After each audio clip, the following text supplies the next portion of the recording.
20-cı sabak Qırğız tilin үйрөнүү. Tema: jay mezgili.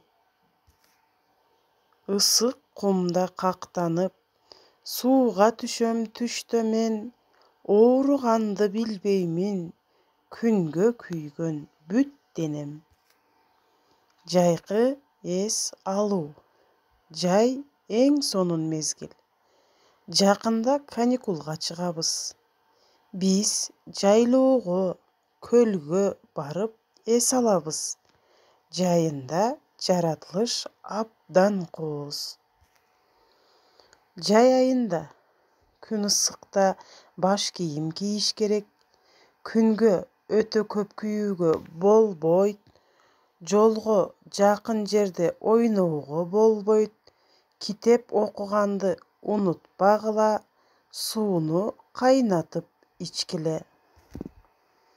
Жемиштерди жууп жегиле. Сууга түшкөндө алыс кетпегиле.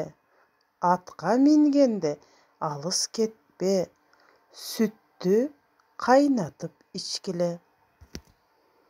Бул биздин кулагыбызга күмүш сырга.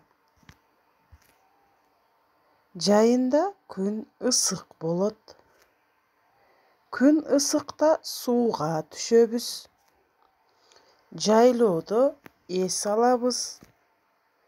Ушуну менен сабагыбыз аягына чыкты.